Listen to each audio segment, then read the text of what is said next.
Hi everyone. Okay, let's start and come to the point. Topic is determinant is going on. Today I am going to solve proving of determinants questions. अब तक क्या था कि सिर्फ expansion हो रहे थे, हमारे पास कोई भी डिटर्मिनेंट्स थे उसको हम लोग according to properties without properties उसको एक्सपेंड करके उसका आंसर हम लोग फाइंड आउट कर रहे थे. But now we are going to start proving of determinants question. ठीक, तो यहाँ पर कैलकुलेशंस पार्ट लेंदी होता है, प्रॉपर्टी की हर स्टेप पे एक नॉलेज होती है, अप्लाई करनी पड़ती है, तो इसको बहुत ही केयरफुल होकर के देखना पड़ता है. और उस क्वेश्चंस का जो आरएचएस पार्ट होता है उसके अकॉर्डिंग ही हम अपने डिटर्मिनेंट्स को as per requirement of RHS के हिसाब से एक्सपेंड करते हैं. Okay, so take one questions like question number 8, first part. Let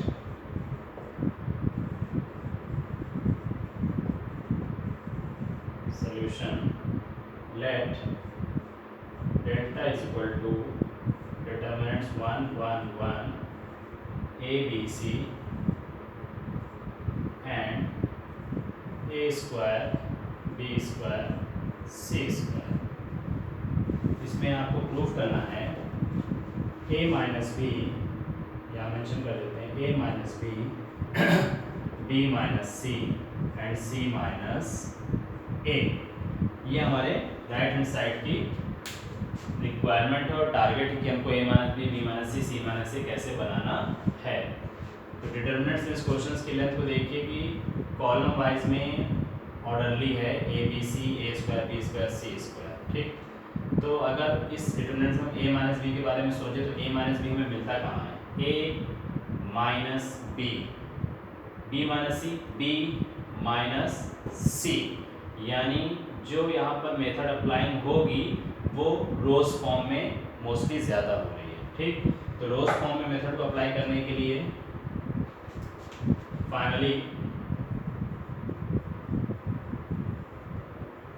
applying in R1 minus R2. R1 minus R2 से क्या मिल जाएगा? A minus B मिल जाएगा. And again in R2 minus R3, A minus B, B minus C. ये दो values तो हमें मिल जा रही है जिसको हम सिंपली करके सॉल्व करके ले सकते हैं. तो इज इक्वल टू फाइनली हमने क्या सॉल्व करना चाहा? In R1 minus R2.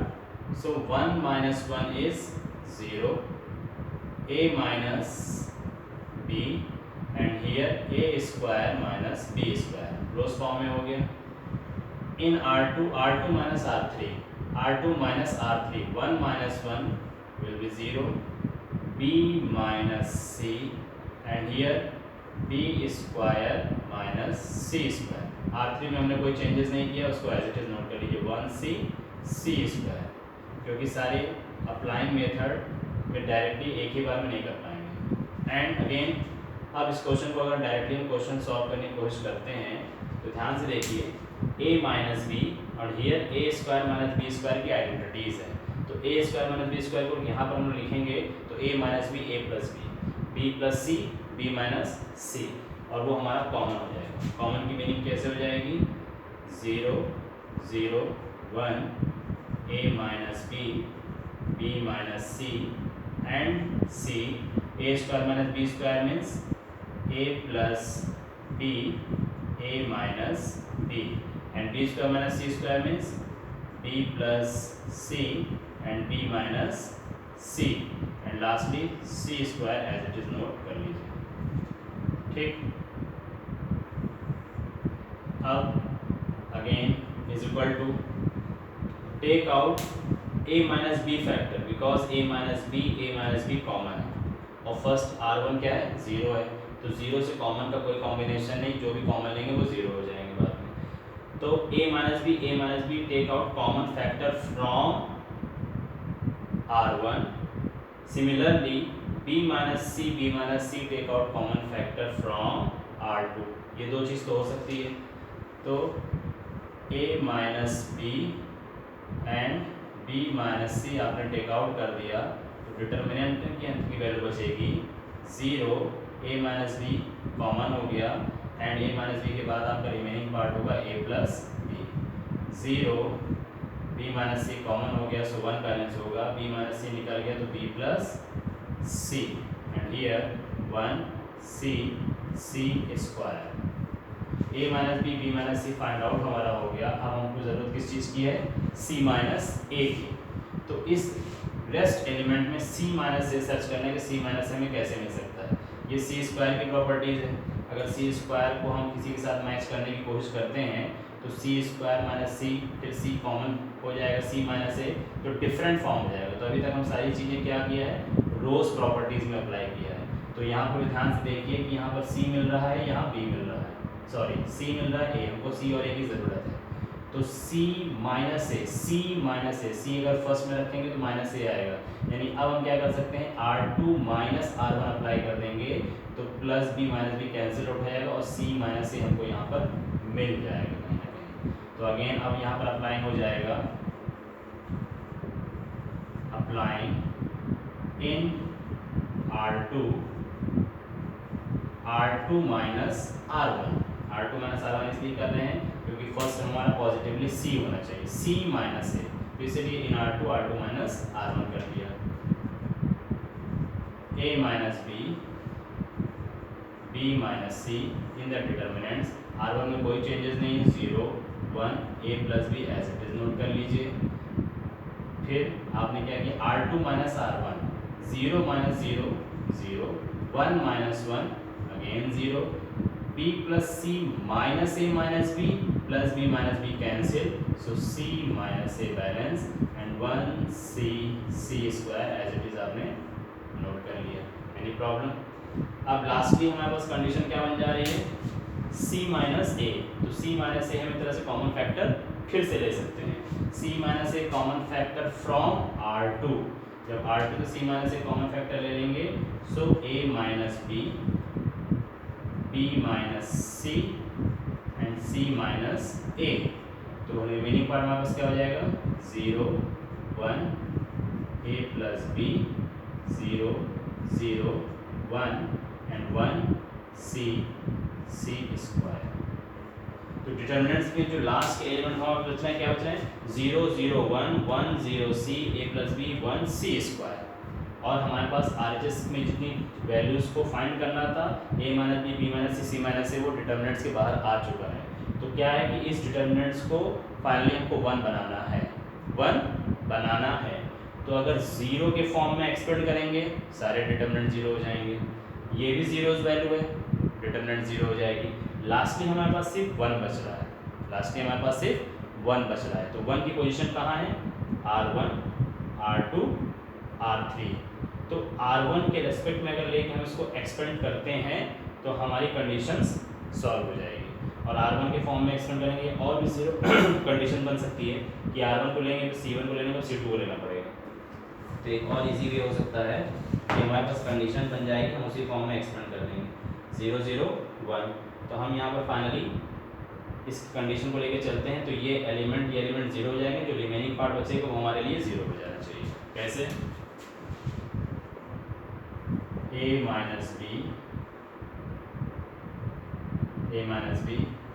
b minus c and c minus a आपने नोट किया, ठीक? इसको ऐसे ब्रैकेट में कर लीजिए और हम यहाँ पर एक्सपेंड करना चाह रहे हैं तो अनदर ब्रैकेट का यूज़ करते हैं और यहाँ पर मेंशन कर देते हैं एक्सपेंडिंग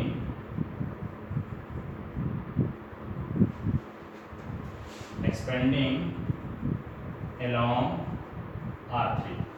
तो एक्सपेंडिंग अलोंग R3 के फॉर्म में करेंगे तो 1 को हम स्टॉप करेंगे, जैसे 1 को स्टॉप करेंगे तो this rows and this column 0 हो जाएगा। आपके पास जो अंदर के एलिमेंट बचेंगे वो क्या बचेंगे? 1 0 a प्लस b 1 सिंपली। जब इसका क्रॉस मल्टीप्लाई करेंगे 1 1 ज़ा 1 एंड माइनस 0 से a प्लस b का मल्टीप्लाई करेंगे 0, 1 1 जा 1, तो इसकी वैल्यू क्या मिल गई 1, 1 का इससे होल मल्टीप्लाई करेंगे तो आंसर क्या आ जाएगा a minus b, b minus c, c minus a. Okay, so hence the given result is proved. Hence the given result is proved. इस तरीके से हमारे पास प्रूविंग के क्वेश्चनों को RHS की हेल्प से ही सॉल्व करना पड़ेगा, अदरवाइज मैं रोज के फॉर्म में कर रहा हूँ, आप कॉलम के फॉर्म में करेंगे, हम R3 माइनस R1 कर रहे हैं, आप R2 माइनस R1 करेंगे, तो कैलकुलेशंस पार्ट कहीं ना कहीं वो लेंदी हो जाता है, बट फाइनली आंसर में मिल जाता है बेस्ड ऑन पैटर्न ऑफ टिग्नामेंट्री. जैसे टिग्नामेंट्री में बहुत से क्वेश्चन को सॉल्व करते चले जाते हैं, जब मैच नहीं करता तो हम लोग उसको एक्सपेंड करते जाते हैं, तो कहीं ना कहीं हमको RHS फॉर्म मिल जाता है, लेकिन उस तरह से पूरी तरह से टाइम वेस्ट होता है, क्वेश्चंस की लेंथ इंक्रीज हो जाती है. तो इस तरीके से क्वेश्चंस की प्रॉपर प्रैक्टिस करेंगे तो एक सिस्टमेटिक वे में हमारे पास कम टाइम में एक लॉन्ग क्वेश्चंस का सलूशन हो सकता है. ओके, तो आई होप आपको समझ में आ गया होगा, अंडरस्टूड.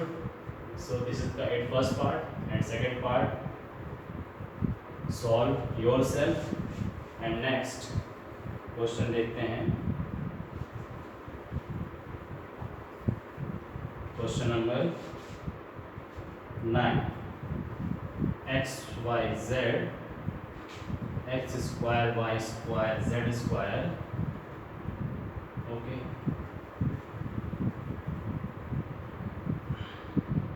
चलिए next question number 9. Solution, let delta is equal to determinants x y z x square y square z square y z z x x y. But हमको प्रूफ क्या करना है, उसको भी यहाँ नोट कर लेते हैं. x minus y, y minus z, z minus x, and lastly x plus y plus z. In the another bracket xy plus yz plus zx, xy yz zx, ये निकालना है. तो x minus y, y minus z and z minus x तो समझ में आ रहा है कि कहीं ना कहीं फिर रोज फॉर्म में ये चीज़ें करेंगे तो x minus y, y minus z solve हो जाएगा. बट ये पोर्शंस कैसे आएगा, उस प्रीवियसली क्वेश्चन पे ये पोर्शन दिएगा मेरा 1 आना था, सो 1 आया था, बट यहाँ पर 1 ना आकर के product of x y y z and z x आना चाहिए. तो आइए इसमें भी कंडीशन सेम अप्लाई करते हैं. सो this is R1, R2, R3, C1, C2, C3. तो यहाँ पर जो हमको कंडीशन अप्लाई करनी पड़ेगी रोज फॉर्म में अगेन करनी पड़ेगी. Applying for x minus y in R1 minus R2 and y minus z in R2 tends to R2 minus R3. तो फिर वही प्रोसेस हो कि R1 में x माइनस 1 टर्म हमें मिल जाएगा और R2 में y माइनस z टर्म हमें मिल जाएगा. ठीक, तो अप्लाई करते हैं determinant sign x minus y, here x square minus y square, y z minus z x. In R2 y minus z, y square minus z square, z x minus x y. R3 में कोई changes नहीं हो तो as usual note किया जाए z square x Y.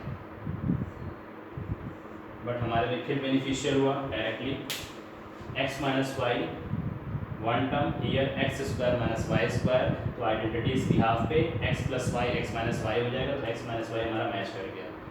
In third element of R1 में भी हमको x माइनस वाई चाहिए, तो x माइनस वाई की मीनिंग में क्या है कि x माइनस वाई, तो इसमें से माइनस जेड कॉमन ले लेंगे तो हमारे पास एक्स माइनस वाई बन जाएगा। सिंपली इसको हम लोग फिर यहाँ पर लिख सकते हैं।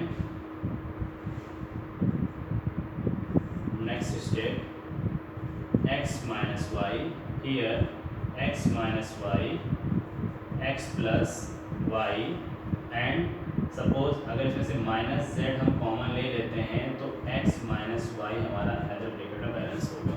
ठीक, here y minus z, again y plus z and y minus z. यहाँ पर मेरे को चाहिए वाई माइनस जेड, तो वाई माइनस जेड के लिए यहाँ पर वाई निगेटिव है तो यहाँ पर मिनिमम हम x कॉमन ले लेंगे तो y माइनस जेड का फॉर्म भी बन जाएगा। और lastly z square x y हम नोट करते हैं।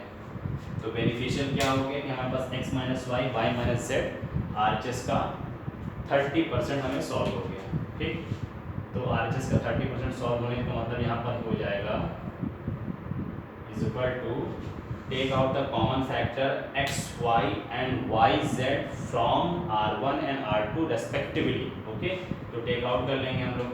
तो टेक आउट में x minus y and y minus z common लिया। जैसे कॉमन लेंगे x माइनस वन मीन्स 1, यहाँ पर x प्लस वाई की कंडीशन बची, यहाँ पर माइनस z की कंडीशन।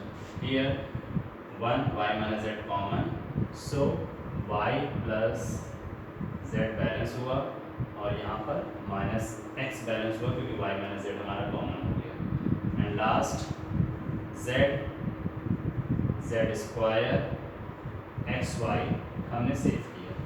अब यहाँ पर हमें फिर एक चीज़ कैलकुलेट करना है कि x minus y y minus z निकल गया, z माइनस एक्स कैसे निकालें, z माइनस एक्स कैसे निकालें। तो फिर चेक करते हैं z माइनस एक्स कहाँ निकालते हैं, रोज फॉर्म में z minus x, z positive होना चाहिए, x निगेटिव होना चाहिए, यानी ये फर्स्ट टर्म होना चाहिए माइनस दिस टर्म होना चाहिए। तो इसमें आपके पास पॉजिटिव y रहेगा, माइनस वाई बन जाएगा, minus y plus y cancel out हो जाएगा, तो y z माइनस एक्स भी हमें यहाँ फाइंड आउट हो जाएगा। तो अगेन अब क्या अप्लाई करना पड़ेगा हमें, applying in R2 minus R1, in R2 minus R1, like z minus x, so positive y and negative y cancel out हो जाएगा, so x minus y minus z, determinants 1, x y minus z, R1 में कोई changes नहीं but R2 में changes हो रहा है, 1 minus 1 0, y minus z minus x minus y cancel होकर के आपके पास आ जाएगा z माइनस एक्स। सिमिलरली यहाँ पर हमें सब्ट्रैक्ट करना था तो minus x minus minus plus हो जाएगा, प्लस z आ जाएगा। ठीक, तो हमको भी इसको क्या लिखना था, minus x minus minus plus z, तो माइनस एक्स प्लस z या z माइनस एक्स हमारा कॉमन हो गया। ठीक, and z square x y, so फिर take out common z minus x from R2, तो x minus y y minus z minus x, ये तीनों एलिमेंट हमारे पास निकल गए। तो डिटरमिनेंट्स में हमारी वैल्यू बच रही है 1 x plus y minus z, so 0 z minus x common 1, again z minus 1 ये 1 बन जाएगा, lastly z square x y. अब ये डिटरमिनेंट्स की वैल्यू बची है। अब हमें इस फॉर्म में इसको ऐसे एक्सपेंड करना है कि हमारी कंडीशंस में सॉल्विंग में एक्स वाई वाई जेड और जेड एक्स बच जाए तो हमारा रिजल्ट फुलफिल है, अदरवाइज हमें प्रॉब्लम हो जाएगी। तो इसमें हम करना क्या चाहते हैं कि फाइनली हम इसको एक्सपेंड कर देते हैं। एक्सपेंड करने का मतलब कि जीरो एलिमेंट की एंट्री यहाँ दिख रही है, तो जब जीरो एलिमेंट की एंट्री दिख रही है तो वो कॉलम के फॉर्म में हमको दिख रही है। अगर हम C1 के फॉर्म में इसको एक्सपेंड कर देते हैं तो जीरो की एंट्री में हमारा कैलकुलेशन थोड़ा शॉर्ट हो जाएगा, सिर्फ z के रेस्पेक्ट में जाएगा, 1 के रेस्पेक्ट में जाएगा। ओके, तो एक तरह से रोज ये होता है, तो हम कॉलम के फॉर्म में एक्सपेंड कर रहे हैं, कॉलम फॉर्म में सेकंड एलिमेंट ऑफ कॉलम 1 में हमारा कैलकुलेशन पार्ट इजी हो जाएगा. So easier because zero entry is there. तो इस तरीके से अब हम यहाँ पर क्या करेंगे, एक्सपेंडिंग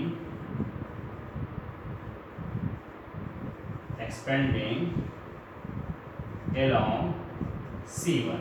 तो C1 का फॉर्म आपके पास यही है. हम इसके फॉर्म में इसको एक्सपेंड कर देते हैं.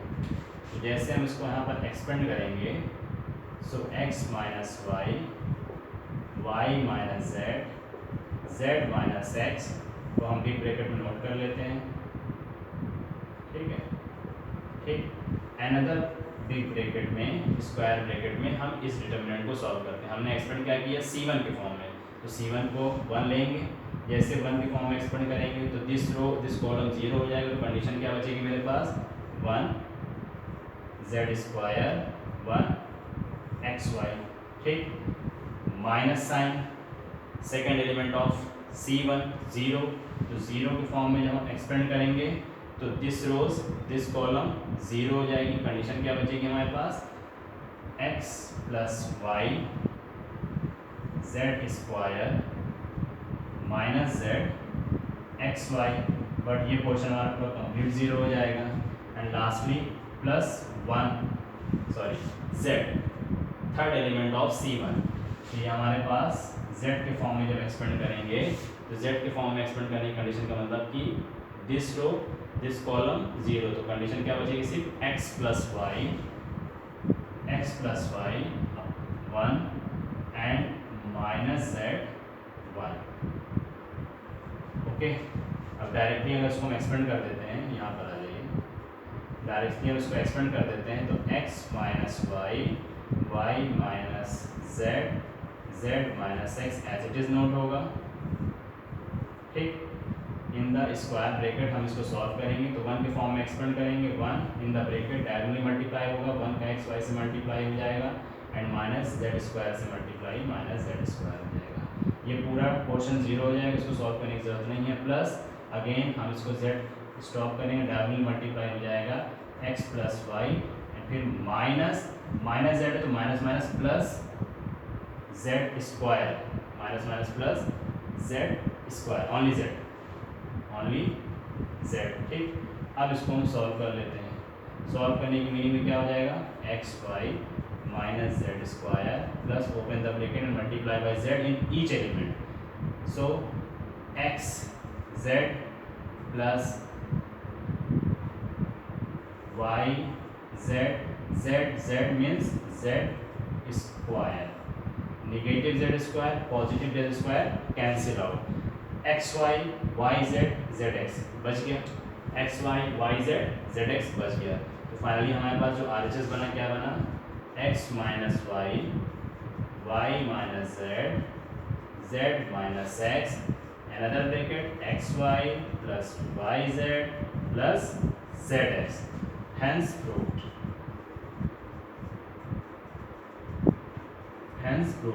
This result will be the result is proved. Okay, तो इस तरीके से क्वेश्चंस की रिक्वायरमेंट होती है डिटर्मिनेंट्स में. एक तरह से इस तरह के बेसिक क्वेश्चंस को लेकर के जो हमारे पास और लेंथी पार्ट होते हैं डिटर्मिनेंट्स के क्वेश्चंस को प्रूफ करने के लिए, वो हमारे लिए सॉल्व होने के लिए फुलफिल हो जाते हैं. ठीक, तो इस तरीके से बाकी जो इसके रेस्ट पार्ट हैं उस क्वेश्चन को भी डिस्कस करना बाकी है. तो इन द नेक्स्ट वीडियो बाकी के और अच्छे इंटरेस्टिंग क्वेश्चन को हम लोग डिस्कस करेंगे. बट रेस्ट टाइम में, अपने घर में टाइम में, जितने भी टाइम है उन सब में डिटर्मिनेंट्स के क्वेश्चंस को आपको रिकैप करना होगा. और रिकैप नहीं करेंगे तो ये कंफर्म है कि एग्जामिनेशन टाइम में सॉल्व करने में आपको प्रॉब्लम आ जाएगी. तो इसीलिए जितना ज़्यादा हो सके लंच टाइम में, ब्रेक टाइम में, टहलते घूमते वॉकिंग करके कभी आए तो डिटर्मिनेंट का रैंडमली एक क्वेश्चन उठा लीजिए, क्योंकि मालूम है कि टाइम टेकन क्वेश्चन है. रैंडमली कोई एक क्वेश्चन को उठा लीजिए, स्टैंडिंग मोड में, सिटिंग मोड में बैठ के सॉल्व करिए, फिर उठिए, फिर मूव करिए अपने दूसरे चाकू देखिए. लेकिन डिटर्मिनेंट्स में कमांड करने के लिए चलते फिरते उस क्वेश्चंस को देखते रहिए, करते रहिए. Thank you so much.